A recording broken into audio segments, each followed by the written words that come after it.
তো আজকে আমাদের ভারতের শিল্প ইকোনমিক্স থেকে কিছু প্রশ্ন আছে অবশ্যই। ফার্স্ট প্রশ্ন, ভারতের প্রথম শিল্পনীতি ঘোষিত হয়েছিল কবে? 1948। 1948। 1948। আমাদের সেই সময় প্রথম শিল্পমন্ত্রী কে ছিলেন? শ্যামাপ্রসাদ মুখার্জি। শ্যামাপ্রসাদ মুখার্জি। শ্যামাপ্রসাদ মুখার্জি, ঠিক আছে।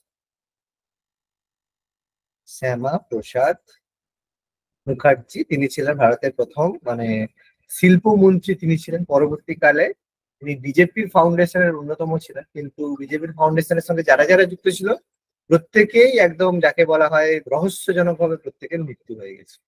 তো শ্যামাপ্রসাদ মুখার্জি তার মধ্যে অন্যতম ছিলেন। তো যাই হোক সে ব্যাপার, তখন তিনি মিনিস্টার ছিলেন আমাদের প্রথম শিল্পমন্ত্রী। তিনি বিজেপি ফাউন্ডেশনের সময় এর আগে জনসংঘ যখন ফাউন্ডেশনে ছিল তিনি পদত্যাগ করেছিলেন মন্ত্রিসভা থেকে, ঠিক আছে। যাই হোক, নেক্সট পরের প্রশ্ন দেখি।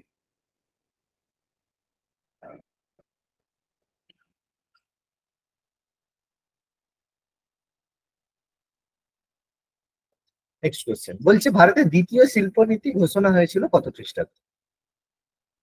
1956। 1956, 1956 সালে। 1956 সালে তখন কি চলছিল বা এটা ঘোষণা হয়েছিল কিসের মধ্যে, কি চলাকালীন? স্যার 5 ইয়ার প্ল্যান চলাকালীন। 5 year plan. সেকেন্ড, ফার্স্ট নয় বাবা, second. First planning permission. Second 5 year plan, প্রথম নয়, সেকেন্ড 5 ইয়ার প্ল্যানিং এর সময়। কেন? কারণ ফার্স্ট 5 ইয়ার প্ল্যানিং ছিল এগ্রিকালচার বেসড, আর সেকেন্ড 5 ইয়ার প্ল্যানিং ছিল কি ইন্ডাস্ট্রি বেসড। মনে পড়ছে? ভারী শিল্প, ইন্ডাস্ট্রি বেসড। সেই কারণে এইটা 1956 সালে গঠন হয়েছিল। সেকেন্ড 5 ইয়ার প্ল্যানিং এর সময় দ্বিতীয় শিল্পনীতি ঘোষণা করা, কারণ ইন্ডাস্ট্রির উপরে ফোকাস করা হয়েছিল, ঠিক আছে। মডেল মনে আছে? দ্বিতীয় মডেলটা, দ্বিতীয় এটা কার মডেলের উপর ভিত্তি করেছিল? ওই প্রশান্তচন্দ্র মহানবী। প্রশান্তচন্দ্র মহলানবিশ। মহালানবিশ মডেল উপর ভিত্তি করে দ্বিতীয় 5 ইয়ার প্ল্যানটা ছিল। Very good. নেক্সট পরের কোশ্চেন কি হয়েছে, বেসরকারীকরণের একটি রূপ। বেসরকারীকরণ মানে যেটাকে আমরা বলি প্রাইভেটাইজেশন। এই এখন বলছে মোদি সব প্রাইভেটাইজেশন করে দিচ্ছে, বিক্রি করে দিচ্ছে। ভালো কথা, প্রাইভেটাইজেশন শুরু করেছিল সেটাই তো রাষ্ট্রীয় সংস্থা বিলগ্নীকরণ। রাষ্ট্রীয় সংস্থার বিলগ্নীকরণ। ভালো কথা, অপশন বি।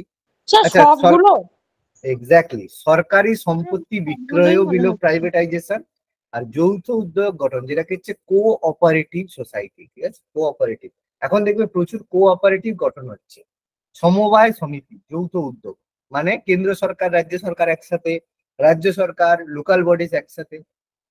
আচ্ছা, রাষ্ট্রীয় সংস্থা মানে বিভিন্ন যে গভর্নমেন্ট সরকারি সম্পত্তি গুলো সব, যে মোদি সরকারি সম্পত্তি বিক্রি করে দিয়েছে, ও আছে বিক্রি করে দিয়েছিল বলে বিএসএনএল এখনো বেঁচে আছে।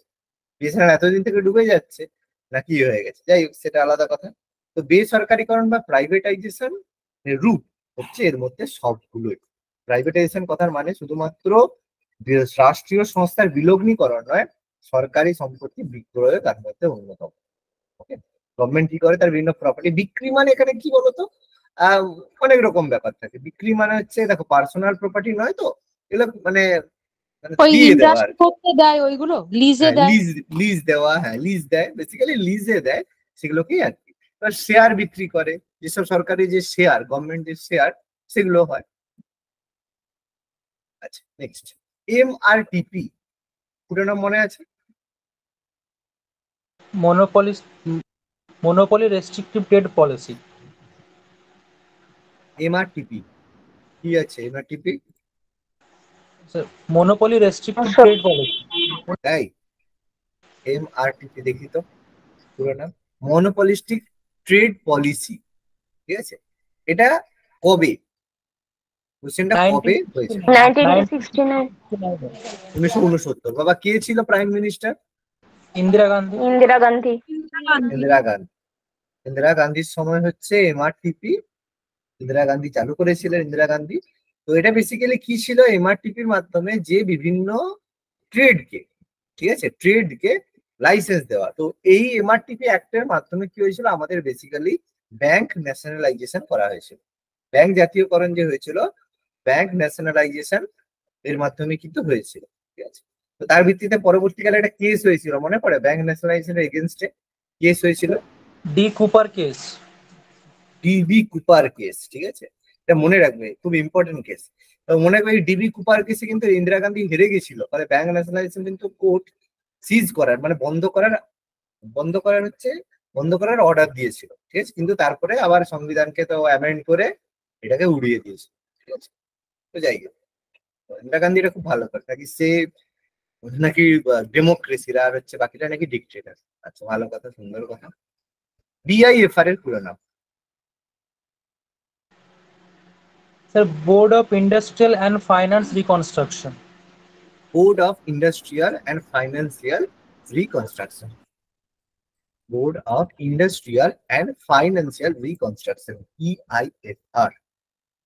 ভেরি গুড, ভালো, বিআইএফআর। নেক্সট বলছে, ভারতে রুগ্ন শিল্প পুনর্জীবনের বিষয়ে বিবেচনা করে কোন সংস্থা? রুগ্ন শিল্প মানে যেসব শিল্প আস্তে আস্তে বন্ধ হয়ে যাচ্ছে। বিআইএফআর। বিআইএফআর। বিআইএফআরই করে যে কোনো শিল্প, যে আমাদের যে এই যে আমাদের বিএসএনএল কে কবে থেকে বলছে বন্ধ করে দাও, বন্ধ করে দাও, আজকে দেখো সেই বিএসএনএল কিন্তু মুখে জল দিচ্ছে, ঠিক আছে, সত্যি কথা। বিএসএনএল আজকের দিনে মুখে জল দেওয়ার মতো কাজ বিএসএনএল করছে। যদি মানে হয়তো অনেকে বলবে কোথায় স্যার, বিএসএনএল তো সেই একই অবস্থা। একটু প্ল্যান গুলো দেখবে, তার মধ্যে একটা প্ল্যান আছে, সব ভীষণ একটা ভালো প্ল্যান। অনেকে এরকম আছে দেখবে যারা মোবাইলে কিছু ব্যবহার করতে চায় না, ঠিক আছে, একটা ফোন থাকবে, ওটিপি আসবে, আর হচ্ছে দরকার হলে মিস কল মারবো, ফোন করবো, মানে যারা লেবার তাদের পক্ষে তো মাসে 300 টাকা করে রিচার্জ করা মাসে সম্ভব না।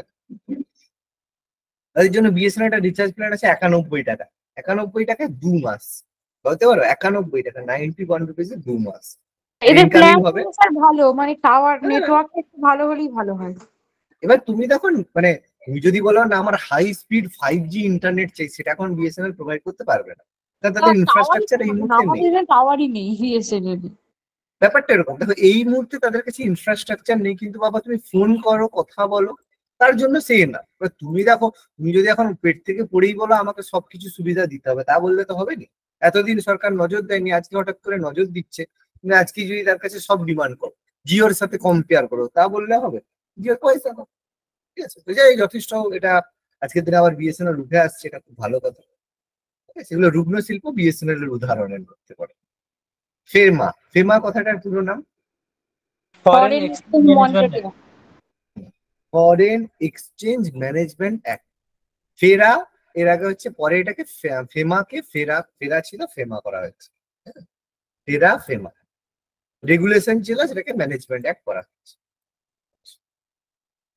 আচ্ছা, এই যে ফেরা, পরেরটা ফেরা আছে, ফরেন এক্সচেঞ্জ রেগুলেশন রেগুলেশন, ঠিক আছে। এই ফেরাটা ফেমা হয়েছে, পরপর দুটো রেখেছি, ব্যাস। ওকে, এবার প্রশ্নটা খুব ভালো। ভারতীয় রাষ্ট্রীয় ক্ষেত্রে একটি নবরত্ন সংস্থা। পরে একটা কোশ্চেন আছে, নবরত্ন কোন জিনিসটাকে নবরত্ন বলা হয়? নবরত্ন, গুণরত্ন, মহারত্ন লিখে দিয়েছিলাম, ভুলে গেছে, সুন্দর করে রিভিশন করনি। কোনটা নবরত্ন? স্যার একদম। GIC. ONGC, oil and natural gas corporation, corporation of India. ONGC নবরত্নের মধ্যে পড়ে। জিআইসি হচ্ছে জেনারেল ইন্স্যুরেন্স কোম্পানি, হ্যাঁ। DVC Damodar valley corporation, LIC life insurance corporation. Sir বলছি আচ্ছা, ওএনজিসি মহারত্নের মধ্যে পড়ে না, নবরত্নে পড়ে স্যার ওটা? নবরত্নের পড়ে। আচ্ছা, ঠিক আছে। আচ্ছা, শিল্প ঋণ পাওয়া যায় কোন সংস্থা থেকে?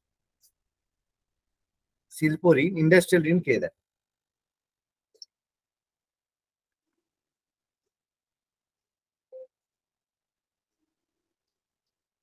বলো, ইন্ডাস্ট্রিয়াল ঋণ কোথায় দেখতে হবে তুমি?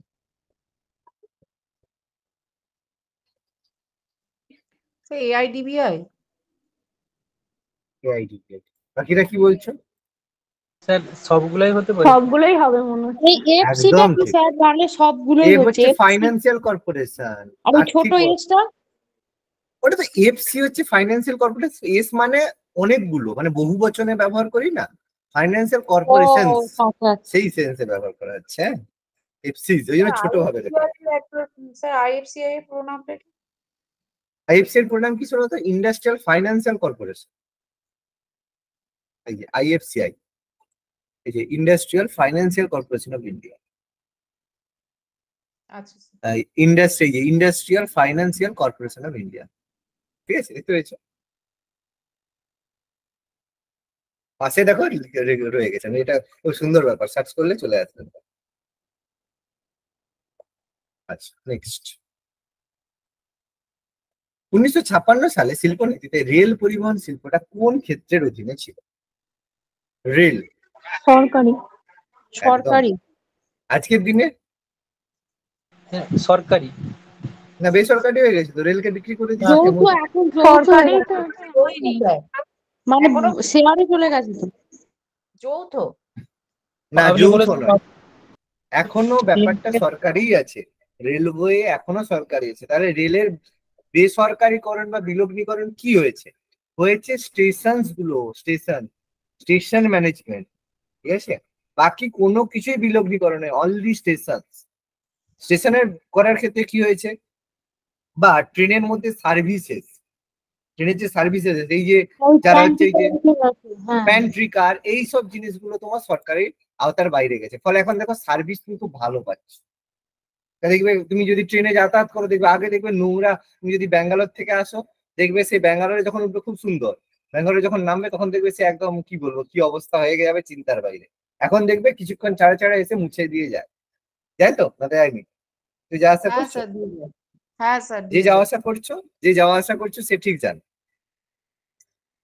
ঠিক টিপসও আছে, নিয়ে যায়। তো তো হ্যাঁ, শেষে টিপ তো নিয়ে যাবে। সে তো নেবে। আর ওরাও জানে। এবার দেখো মানে কি হয় অনেক সময় যে রাত্রে যদি ভোরের দিকে ট্রেন ঢোকে তখন আর টিপ নিতে আসেন, তখন রাত্রেবেলা নিয়ে নেন। ঠিক আছে, হ্যাঁ, বেশ হ্যাঁ, ব্যাপার ওদের আছে। পুরো সবের লিস্ট থাকে, কে কোথায় নামবে না নামবে, হ্যাঁ, সেই মতো ওরা এসে আগে নিয়েই যায়। নিয়ে যায় একদম একদম। দেখ আমাদের যাওয়া আসা হয়েছে অনেকবার, আমি জানি, সেই জন্য ব্যাঙ্গালোর, তারপর তামিলনাড়ু, সব বহু জায়গায় যাওয়া হয়েছে। আচ্ছা, নেক্সট। রুগ্ন সরকারি সংস্থাগুলিকে বন্ধ করে দেওয়ার নীতিকে কি বলা হয়?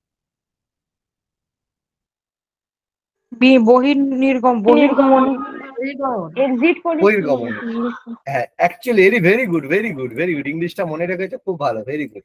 এটাই বেসিক্যালি এক্সিট পলিসি। মানে এটা কি হয়, এ বলতে পারবে জিনিসটা কি? আর যে যারা বন্ধ করে দেওয়ার পরে কি হয়? স্যার ওই কর্মচারীদের পেনশন দেয়। শুধু কি পেনশন দেয়? স্যার ওই কি Suppose ধরো, গোল্ডেন হ্যান্ডশেক। বাহ বাহ বাহ বাহ, খুব সুন্দর খুব সুন্দর। এটা অ্যাকচুয়ালি বলা হয় ভিআরএস দেওয়া হয়। ঠিক আছে, ঠিক আছে, গোল্ডেন এটাও বলা হয়, কিন্তু ভিআরএস টা ঠিকঠাক করে। হ্যাঁ, গোল্ডেন, এটাকে গোল্ডেন ইয়ে বলা হয়, বাট এটা বেসিক্যালি ভলেন্টিয়ারি রিটায়ারমেন্ট স্কিম, মানে সে বলা হয়, সার্ভিস বলা হয়। মানে কি হয়, সাপোজ ধরো আজকে বিএসএনএল বন্ধ হলো, কিন্তু বিএসএনএল এর কি অনেক এরকম কর্মচারী আছে, তো তারা কি সরকারি কর্মচারী, তো তারা কোথায়, তাদেরকে কোথায় নিয়ে যাবে? তাহলে তাদেরকে কি বলা হবে যে তোমরা, তোমাদেরকে বলবে, কারণ তাদের যদি কাজ থেকে বের করে দেওয়া হয় তাহলে কেস করবে, তখন মানে সরকারের চব্য হবে। বললো যে না, তোমরা আগে থেকে সবাই রিটায়ার নিয়ে নাও, তার জন্য তোমাদের পয়সা দিয়ে দেবো, কোনো অসুবিধা নেই। স্বেচ্ছায় তাদেরকে অবসর নিয়ে নিতে বলা হয়। ঠিক আছে, সেগুলোকে ভিআরএস বলা হয়। এটা যদি কোনো সরকারি সংস্থা রুগ্ন হয়। যদি বিএসএনএল আজকে বন্ধ হয়, বিএসএনএল কর্মচারীদের ভিআরএস দিয়ে দেওয়া হয়, টাকা দেওয়া হয়, অনেকটাই টাকা দেওয়া হয়। আচ্ছা, যেসব শিল্পের প্রসারের ফলে অন্য শিল্প গড়ে ওঠে সেই শিল্পগুলিকে কি বলে? অনুসারী শিল্প। অনুসারী শিল্প। অনুসারী অনুসারী শিল্প। যেসব শিল্পের প্রসারের ফলে অন্যান্য শিল্প গড়ে ওঠে সেই সব শিল্পকে বলা হয় ভারী শিল্প স্যার। ভারী Very শিল্প। ভারী শিল্প সেগুলোকে বলা হয় পেট্রো মূল রসায়ন। শিল্প। মূল বা এগুলোকে বলা হয় মূল শিল্প, ভারী শিল্প নয়। ভারী শিল্প আর মূল শিল্পের মধ্যে পার্থক্য আছে। ভারী শিল্প হচ্ছে হেভি ইন্ডাস্ট্রি। ঠিক আছে, হেভি ইন্ডাস্ট্রি। জেনারেলি ভারী শিল্পগুলো মূল শিল্প হয়, কিন্তু মূল শিল্প মানেই ভারী শিল্প নয়। ব্যাপারটা বোঝো, মানে যে তোমাদের ক্লাসের মধ্যে, ব্যাপারটা শোনো, ফার্স্ট বেঞ্চে কারা বসে? ফার্স্ট বেঞ্চে বসে যারা ভালো স্টুডেন্ট, তারা ফার্স্ট বেঞ্চে বসে। কিন্তু ফার্স্ট বেঞ্চে কি কোনো খারাপ স্টুডেন্ট বসতে পারে না? বুঝতে পারে। সেরকম মূল শিল্প মানে হচ্ছে ভালো স্টুডেন্ট। মূল শিল্প মানে বলতে পারো ফার্স্ট বেঞ্চ। ভারী শিল্প হচ্ছে ক্লাসের ভালো স্টুডেন্ট। জেনারেলি ভারী শিল্পগুলো মূল শিল্পের মধ্যেই পড়ে, ঠিক আছে, কিন্তু ভারী শিল্প মূল শিল্প আলাদা জিনিস। ভারী শিল্প কোনগুলোকে বলা হয় এর পরে কোশ্চেন আছে, ঠিক আছে, ভারী শিল্প কোনটাকে বলা হয় পরের কোশ্চেনে আছে। এই দেখো এখানে কোশ্চেন আসবে যে যে শিল্পে মূলধনের বিনিয়োগের পরিমাণ অত্যাধিক, প্রচুর পরিমাণে টাকা বিনিয়োগ করতে হয়, ইনভেস্টমেন্ট করতে হয়, সেগুলোকে বলা হয় ভারী শিল্প। কি বললাম বোঝা গেল? আর যে শিল্পগুলোকে কেন্দ্র করে অন্যান্য শিল্প গড়ে ওঠে, মানে সাপোজ ধরো তুমি কি করেছো একটা কি বলবো, একটা হচ্ছে কোল্ড, একটা হচ্ছে কি বলো, একটা তুমি হ্যাঁ একটা তুমি ধরো পাউরুটি কারখানা তৈরি করেছো। যখনই তুমি পাউরুটি কারখানা তৈরি করলে তখন কি হলো, সেই পাউরুটি কারখানার যারা লোক আছে তাদের থাকার জন্য কি হলো, পাশাপাশি তারা ঘর নিয়ে লেবাররা থাকা শুরু করলো। এবার তারা যে থাকবে তাদের থাকার জন্য কি হলো, পাশে একটা চায়ের দোকান তৈরি হলো।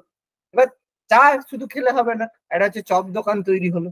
তারপর তারা যে ঘুরতে যাবে একটা সেই জন্য সিনেমা হল তৈরি হলো। ফলে কি হলো, পাউরুটি শিল্প এখানে কি, পাউরুটি শিল্প এখানে মূল শিল্প। এরা হচ্ছে তাকে তার হচ্ছে এরা হচ্ছে তার ফলে, মানে তার ফলে বিভিন্ন অনুসারী শিল্প তারা গড়ে উঠছে। কিন্তু পাউরুটিকে তুমি কি ভারী শিল্প বলতে পারবে? বলতে পারবে না। ব্যাপারটা বোঝাতে পারলাম না বলো?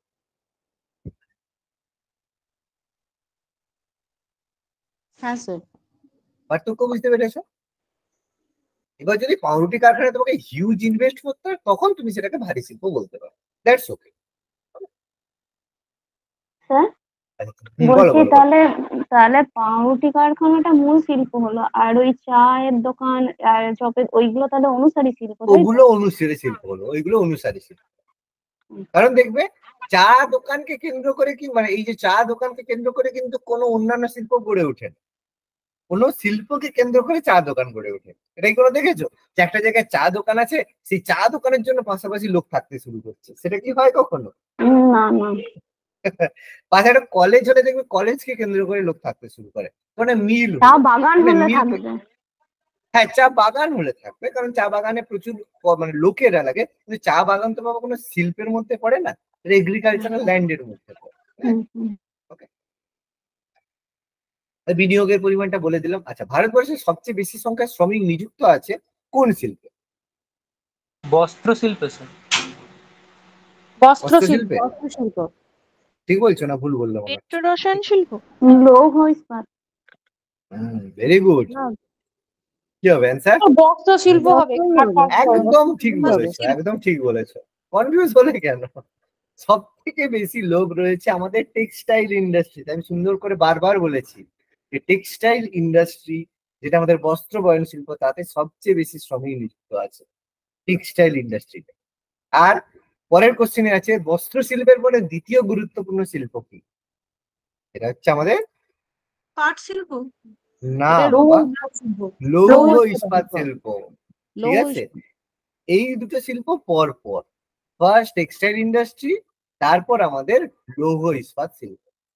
এটা আমাদের টিস্কো, প্রথম টিস্কো, টাটার যে টিস্কো, টাটার টাটার ফাউন্ডার কে? জামশেদজি টাটা। জামশেদজি টাটা।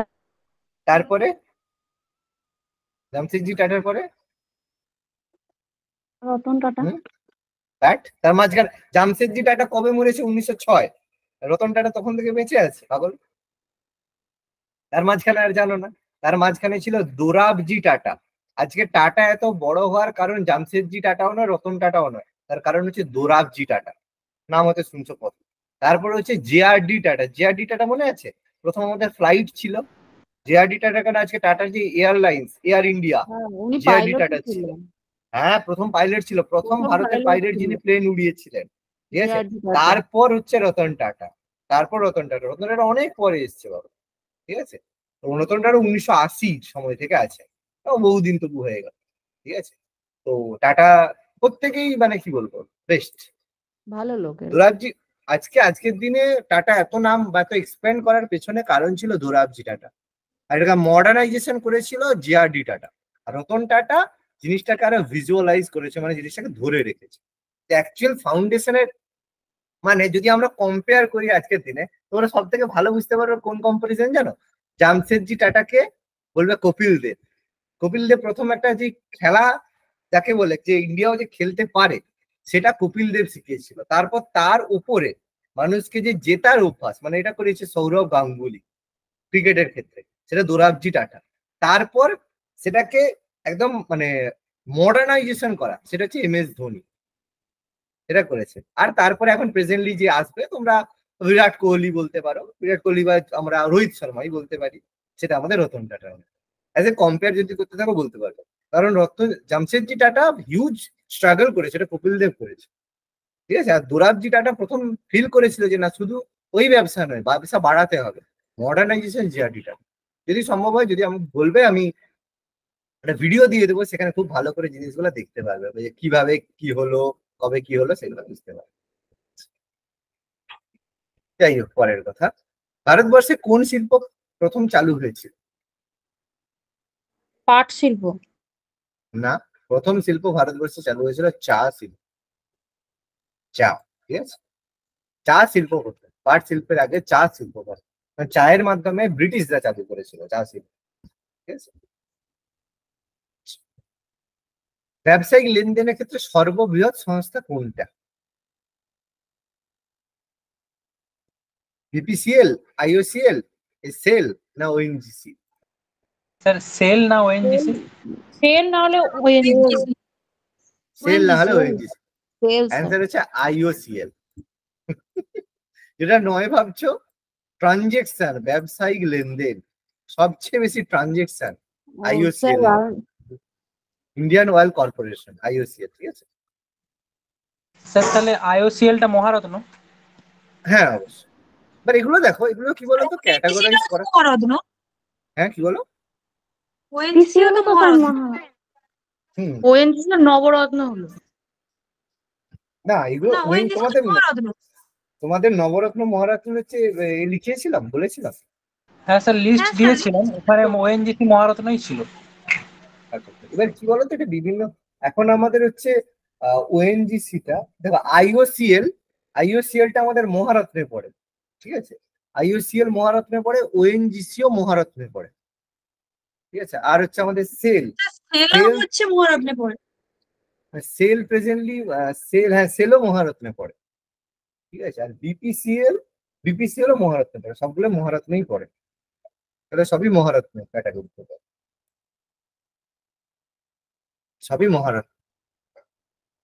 আচ্ছা, ভারতে ক্ষুদ্র এবং কুটির শিল্পের উন্নতি বিধানের প্রধান যুক্তি, কেন ভারতে এই স্মল ইন্ডাস্ট্রি বা এই ইন্ডাস্ট্রি গুলোকে ডেভেলপ করা হচ্ছে, কেন, কারণ, যুক্তি কি? কর্মসংস্থান। প্রচুর কর্মসংস্থান বৃদ্ধি করে, ঠিক আছে। আমাদের যে কাজের জন্য কর্মসংস্থান বৃদ্ধি, উৎপাদন ব্যয় কম বা মূলধন বিনিয়োগে কম, মানুষের এখানে জনসংখ্যা প্রচুর, তো এই জন্য যে আমাদের এই ছোট ইন্ডাস্ট্রি গুলোর উন্নতির প্রয়োজন, এই কারণে মানুষদেরকে বেশি কর্মসংস্থান দেওয়া যায়। মূল শিল্পের অন্তর্ভুক্ত দেখে বলবো, 4টে করে অপশন আছে, এবার 4টের মধ্যে অ্যাটাচড আছে। কোন কোন শিল্পকে মূল শিল্প বলা?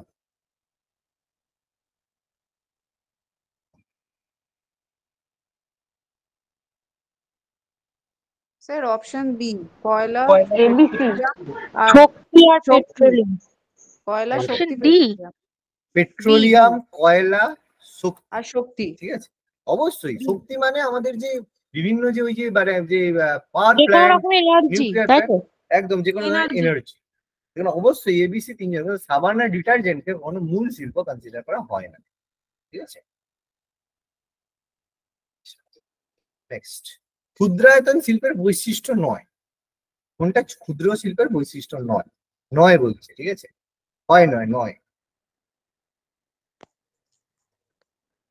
ক্ষুদ্র শিল্পের বৈশিষ্ট্য নয়, অপশন ডি, সি আর ডি, মানে অপশন ডি হবে।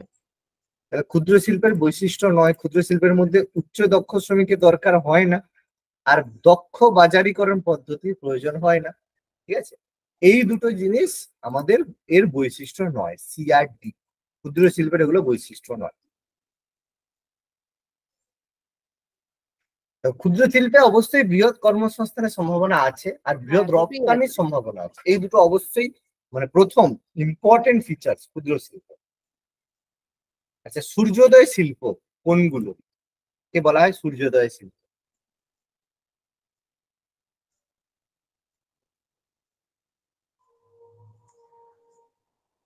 স্যার ওই উন্নয়নের অপশন সম্ভাবনা ডি, আছে। অপশন ডি হবে। একদম উন্নয়নের সম্ভাবনা আছে, সেই জন্য বলা হয়েছে সূর্যোদয়। ঠিক আছে, উন্নয়নের সম্ভাবনা আছে, একদম ভেরি গুড। আচ্ছা, আর 1948 সালের শিল্পনীতিতে ভারতের শিল্পগুলিকে কটি ক্ষেত্রে বিভক্ত করা হয়েছিল? 3 ভাগে স্যার। 3টে। 48-এর শিল্পনীতিতে শিল্পগুলোকে 3 ভাগে বলেছিলাম না 4 ভাগে বলেছিলাম? মনে করো। 4 ভাগে। 4 ভাগে ছিল, 4 ভাগে চারটে। ভাগ ছিল। ঠিক আছে, এই যে হালকা পড়েছো, হালকা হালকা পড়েছো ওই জন্য হালকা হালকা ভুল হচ্ছে, হালকা হালকা পড়েছো ওই জন্য হালকা হালকা ভুল হচ্ছে। আমাদের 1948 সালের শিল্পনীতিতে, হ্যাঁ 1948 সালের শিল্পনীতিতে 4টা, ওই যে তোমাদের বলেছিলাম 4টে সেক্টর বলেছিলাম, government sector, mix sector, government control sector, আর হচ্ছে private and cooperative sector. Cooperative. 4টে ছিল, তাই না? শিল্পক্ষেত্রগুলিকে 4টি ভাগে ভাগ করা। স্যার আরেকবার বলুন স্যার, কি কি বললেন? কোন কোন? আচ্ছা বলে দিচ্ছি। প্রথম হচ্ছে গভর্নমেন্ট সেক্টর, মানে সরকারি ক্ষেত্র। আর সেকেন্ড হচ্ছে তোমার হচ্ছে মিশ্র ক্ষেত্র, মিক্স সেক্টর। আর হচ্ছে থার্ড হচ্ছে আমাদের গভর্নমেন্ট কন্ট্রোল, সরকারের নিয়ন্ত্রিত, গভর্নমেন্ট কন্ট্রোল। আর হচ্ছে 4 হচ্ছে প্রাইভেট অ্যান্ড কোঅপারেটিভ, একসাথে। ঠিক আছে, 4টে ক্ষেত্রতে ভাবছি, এই 4টে ভাগে 1948-এ ভাগ করা হচ্ছে, 4টে ক্ষেত্রে। স্যার কোঅপারেটিভের মধ্যে কি কি পড়ে? কোঅপারেটিভ বলতে কি কি পড়ে বলতে আমাদের যে বিভিন্ন ব্যাংক পড়ে, কোঅপারেটিভ ব্যাংক পড়ে, সমবায় সমিতি যেগুলো। কোঅপারেটিভ মানে হচ্ছে কি পড়ে, মানে ওইভাবে তো হয় না বাবা। কোঅপারেটিভ মানে কিছু, মানে কোঅপারেটিভের মধ্যে বহু জিনিস পড়ে। মানে কোঅপারেটিভ কথার মানে হচ্ছে গভর্নমেন্ট এবং পাবলিক দুজনেই তার মধ্যে ইনভলভ থাকে। এবার গভর্নমেন্টের মধ্যে এরকম হতে পারে কেন্দ্র সরকার, রাজ্য সরকার, অথবা রাজ্য সরকার তার সাথে কোনো ব্যক্তি, অথবা রাজ্য সরকার তার সাথে কোনো লোকাল বডিজ, সেভাবে হতে পারে। কোঅপারেটিভ মানে যৌথ, সমবায়। সে সমবায়টা যে কোনো ব্যক্তি, যে কোনো দুটো এন্টিটির মধ্যে হতে পারে। কি বললাম, বোঝা গেল? হ্যাঁ স্যার। 1956 সালে শিল্পনীতিতে ভারতকে কটি ক্ষেত্রে ভাগ করা হয়েছিল? 56-তে এটা 3টা। 3টে। এটা 3টে। 3টে ছিল, ভেরি গুড। এখানে 3টা কি কি ছিল? 3টে শিডিউলে ভাগ করা হয়েছিল। 3টি শিডিউল, একটা হচ্ছে গভর্নমেন্ট সরকারি, একটা হচ্ছে প্রাইভেট, আর হচ্ছে মিক্সড। এখানে 3টে, 56-তে 3টে, 48-এ 4টে। ওকে,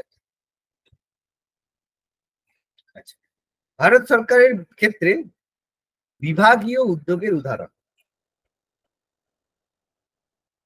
সরকারি ক্ষেত্রে বিভাগীয় উদ্যোগ, বিভাগীয় মানে ডিপার্টমেন্ট।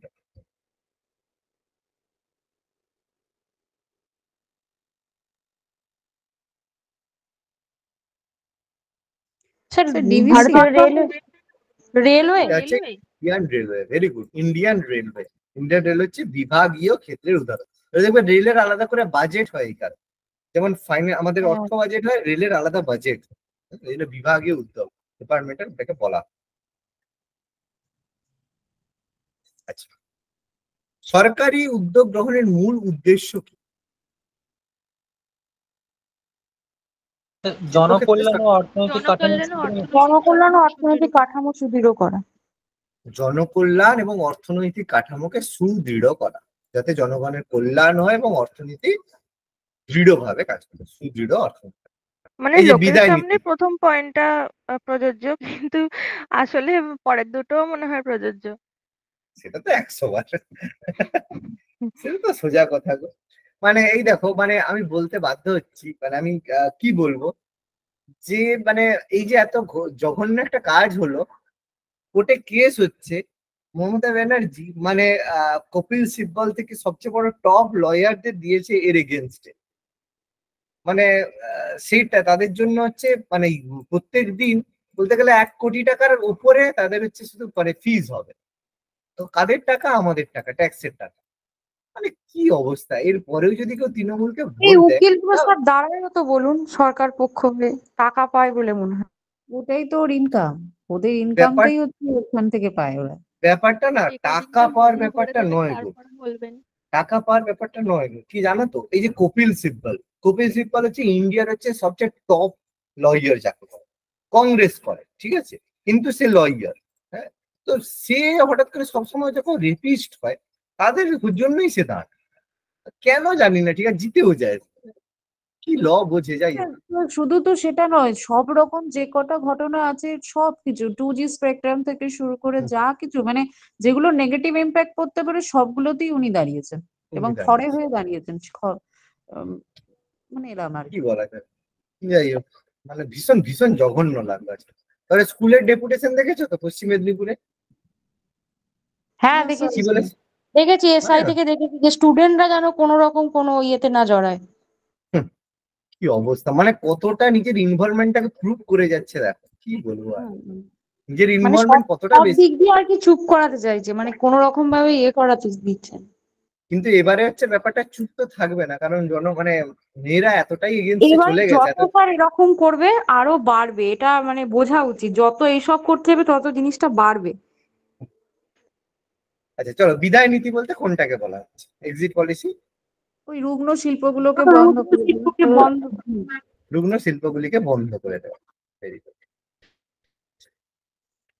শিল্পায়ন প্রক্রিয়া সরকারি ক্ষেত্রের ভূমিকা কি?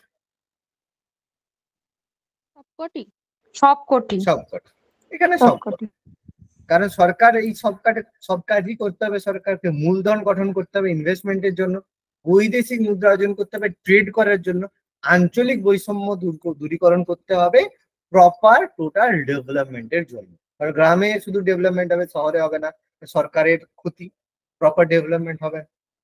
ভারতের শিল্পক্ষেত্রে অর্থনৈতিক সংস্কার কর্মসূচির উদ্দেশ্য, অর্থনৈতিক সংস্কার কর্মসূচির উদ্দেশ্য কি? রিফর্ম যে হয়েছিল সি প্রতিযোগিতামূলক, বাকিটা কি বলছো?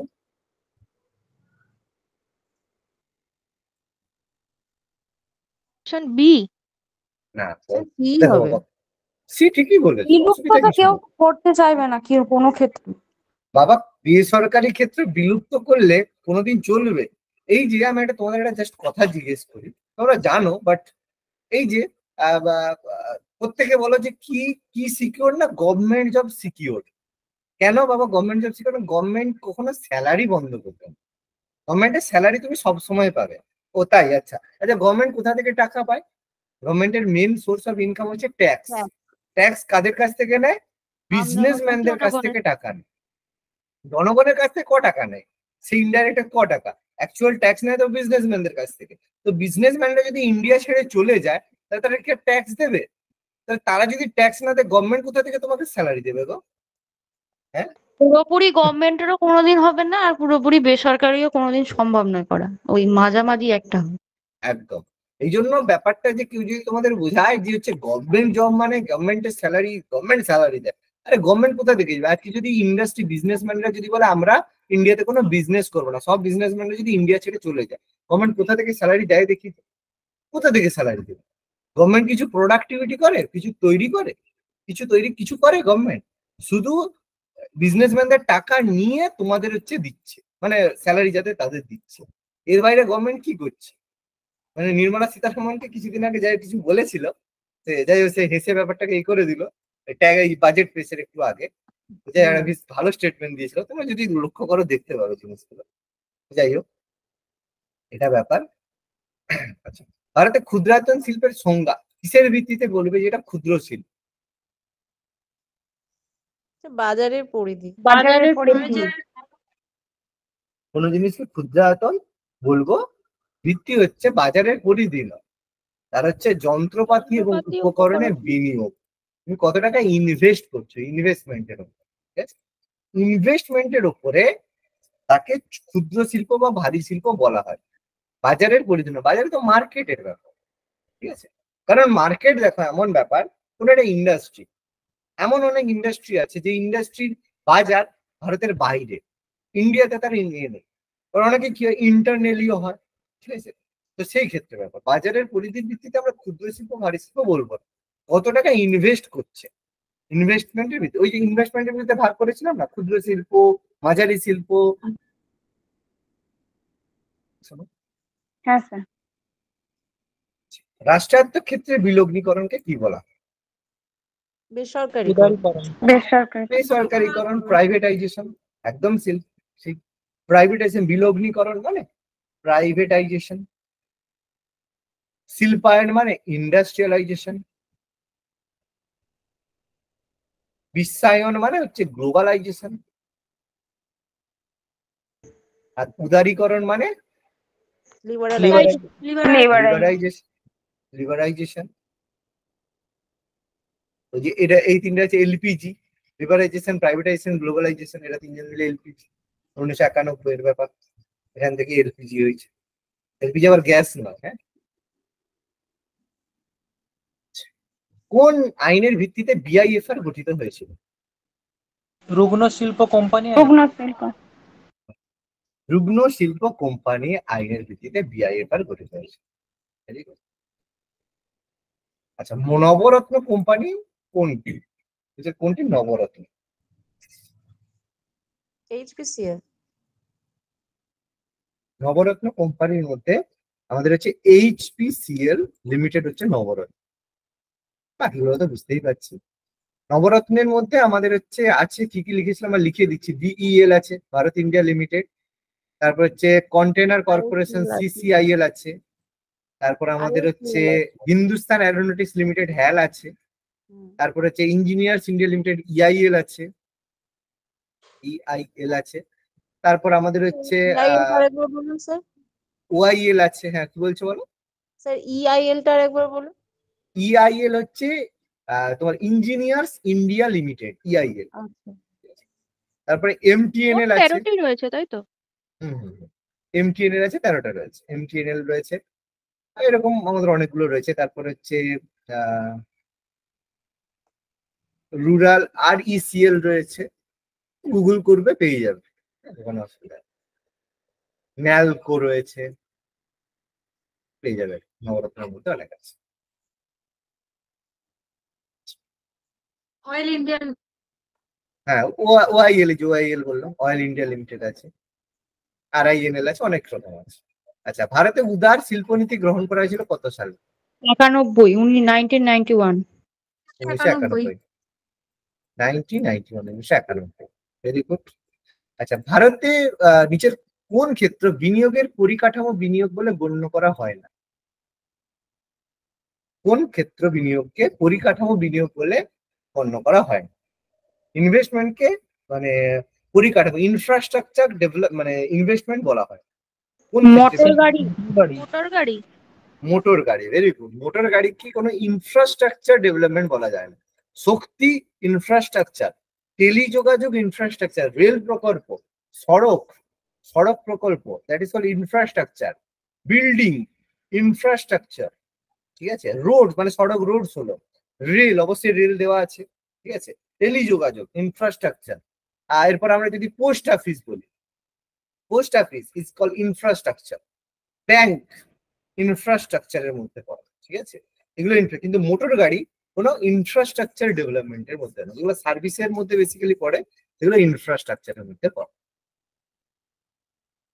কোনটি ক্ষুদ্রায়তন শিল্পের সমস্যা নয়? ছোট শিল্পের ক্ষেত্রে কোনটা সমস্যা হয় না? ধর্মঘট আর তালাবন্ধ। Very good. ছোট ব্যবসা করবে, কোথাও ধর্মঘট হবে না।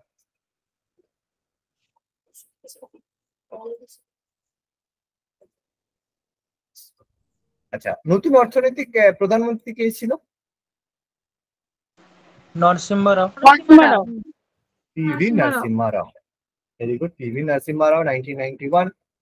আচ্ছা, ভারতে বিদেশি প্রত্যক্ষ বিনিয়োগের বিষয়ে বর্তমান শিল্পনীতির মনোভাব?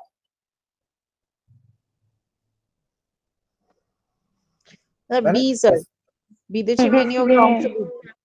বিদেশি বিনিয়োগের অংশ দিতে ফরেন ডাইরেক্ট ইনভেস্টমেন্ট, যেরকম আমরা FDI বলি, ফরেন ডাইরেক্ট ইনভেস্টমেন্ট, যে FDI বাড়াতে হবে। মোদিজি সব জায়গায় যাচ্ছে FDI এর জন্য। যাই হোক, ব্যাপার কি জানো, মানে একটা কথা, মানে আজকের দিনে দাঁড়িয়ে কোনো পার্টি ভালো না, মানে প্রত্যেক পার্টির বিভিন্ন ধরনের ড্রব্যাকস আছে। আজকে বিজেপির জন্য আমাদের যে হেলথের অবস্থা এতটা খারাপ হচ্ছে, প্রচুর, মানে this is too much bad, ঠিক আছে? তো যাই হোক, এবার কি বলি বলো, সবকিছু মানে সবারই বেশ গন্ডগোল আজকে। প্রত্যেকটা খাওয়ারের যে কোয়ালিটি এতটা জঘন্য হয়ে গেছে, তো তার কারণ কিন্তু বর্তমানে বিজেপি সরকার। কি বলবো, মানে প্রত্যেকটা মানে খাদ্য জিনিস এখন মানে যেটা খেয়ে মানুষ বাঁচে, সেটার পেছনে এত খারাপ জিনিস করে। যাই হোক, ওষুধও খুব তো খারাপ। তাই স্যার। হ্যাঁ, সবে সবে মানে কোনো সরকার না ভালো না, মানে তুমি যে বলবে যে ভালো কাজ করবে, মানে এখন কি বলতো, ইন্ডাস্ট্রিয়ালিস্টরা এমন ভাবে করছে, মানে তাদের জন্য কাজ করতে প্রত্যেকে বাধ্য হচ্ছে। আচ্ছা, এসইজেড বিশেষ অর্থনৈতিক অঞ্চল সৃষ্টির প্রধান উদ্দেশ্য কি? স্যার অপশন এ, Option- রপ্তানি বৃদ্ধির উদ্দেশ্য। অপশন এ, রপ্তানি বৃদ্ধির উদ্দেশ্যে অর্থনীতিতে কর মুক্ত অঞ্চল তৈরি করা, স্পেশাল ইকোনমিক জোন, ঠিক আছে, বিশেষ অর্থনৈতিক অঞ্চল, এসইজেড। রাষ্ট্রায়ত্ত ব্যাংক বিলগ্নীকরণ করা শুরু হয়েছিল কবে? 90-91। 91-92। 91-92। 91-92, ঠিক আছে, 91-92 এই সময় বিলগ্নীকরণ করা শুরু হয়েছিল। 2006 সালে প্রণীত হওয়া অতি ক্ষুদ্র সংস্থার বিনিয়োগের সীমা। প্রায় 5 লাখ ছিল। অতি ক্ষুদ্র 2006 সালের একটা 2 লাখ হবে। কোনোটাই নয় তো। কোনোটাই কোনোটাই নয়। না, এরম হতো। 2006 সালে তোমার হচ্ছে অ্যাক্ট, যেটা তোমাদের বলেছিলাম মনে হয় 2006 এর অ্যাক্ট অনুযায়ী কত টাকা ক্ষুদ্র সংস্থা, এভাবে বলিনি না, লিখেছিলাম কি? হ্যাঁ স্যার লিখিয়েছিলেন, প্রথমেই আছে ওটা। আমাদের কাছে নেই ওটা। 2006 সালে সম্ভবত লিখিয়েছিলাম ডেটা হিসাবে। স্যার আমাদের কাছে নেই স্যার। স্যার ওটা অনলাইনেই লিখিয়েছিলেন। অনলাইনে লিখেছিলাম, অফলাইনে তো তোমাদের ওইভাবে লেখাইনি, অনলাইনে আমি এগুলোকে মানে খুব ভালোভাবে লিখে পড়িয়েছিলাম। 2006 সালে অনুযায়ী অতি ক্ষুদ্র বিনিয়োগের তখন ডেটাটা ছিল, এটা ছিল, আচ্ছা আচ্ছা, হ্যাঁ হ্যাঁ হ্যাঁ হ্যাঁ, 2006 সালে 2006 সালে অতি ক্ষুদ্র, এটা হচ্ছে 20-তে, এটা কে করেছিল 2006 সালে, মাইক্রো এন্টারপ্রাইজ, বলে দিচ্ছি 1 মিনিট, যদি কেউ পাও বলো, দেখতে হবে, বুঝতে হবে।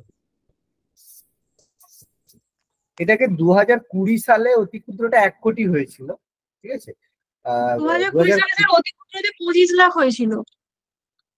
আর 1991-তে 5 লাখ হয়েছিল, কিন্তু 2006 সালে ওই লেখা নেই। তাহলে এটা হচ্ছে 10 লাখ করবে, ঠিক আছে। 2006 সালে যেটা ছিল এটা 10 লাখ ছিল, এখানে 10 লাখ ছিল। এটা আমি একবার দেখে বলতে হবে, আমি একটু ডেটা গুলো একটু দেখে বলতে হবে। পাবলিক সেক্টর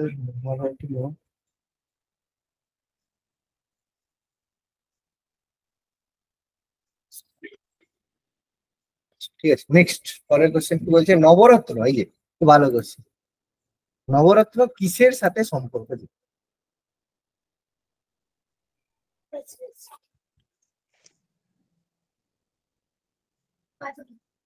স্যার নবরত্ন এ কিসের? নির্বাচিত রপ্তানি ভিত্তিক একক। না, নবরত্ন বলা হয় কি হবে বলো? মানব শক্তি নির্বাচিত রাষ্ট্রায়ত্ত বিভাগ। সংস্থার সময় নির্বাচিত রাষ্ট্রায়ত্ত সংস্থা সমূহ, গভর্নমেন্টের এগুলো, গভর্নমেন্ট এগুলোকে কন্ট্রোল করবে এবং যেই যে হ্যাঁ হ্যাঁ, সংস্থাকে এইগুলো সিলেক্ট গভর্নমেন্ট করে করে, করবে তাদেরকে বলেছে। নবরত্ন বলা হয়। বলেছিলাম।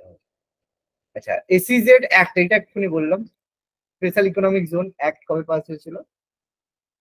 2006। 2006 থেকে SEZ special economic zone Manmohan Singh সরকারের সময় হয়েছিল। আচ্ছা, কোন উপাদানটি ভবিষ্যৎ শিল্প উন্নয়নের জন্য গুরুত্বপূর্ণ?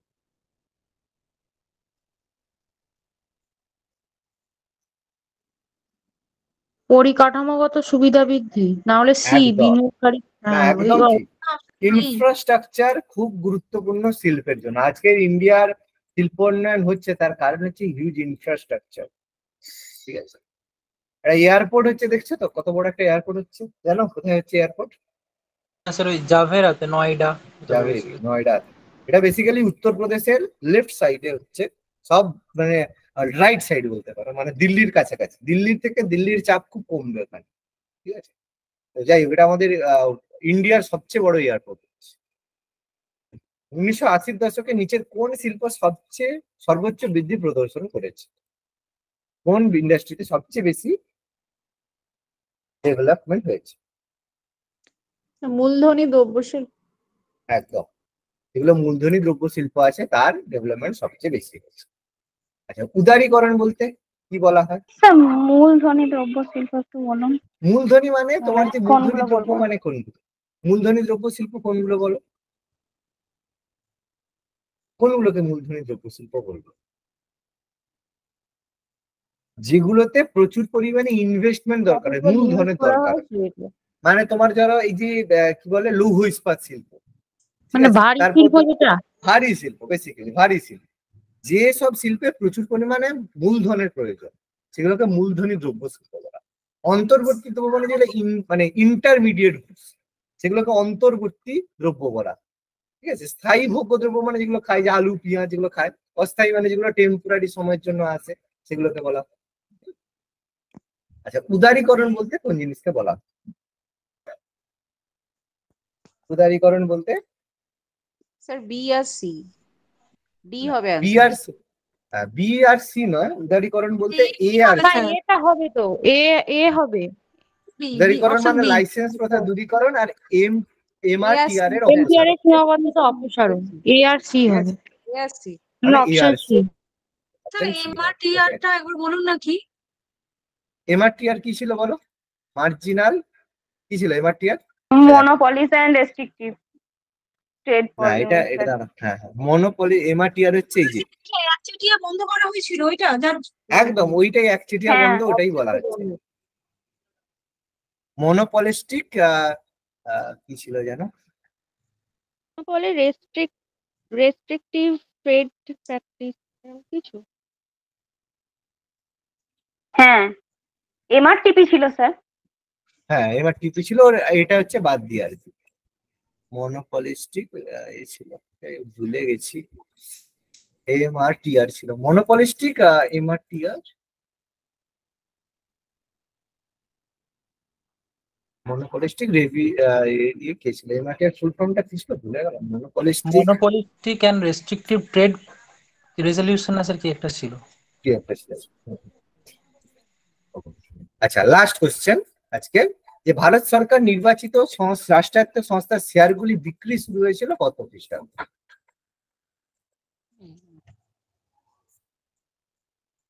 কবে থেকে ভারত শেয়ার বিক্রি করে? 1994 না 92 এটা কি 92 থেকে, যবে থেকে প্রাইভেটাইজেশন, এলপিজি পরপরই।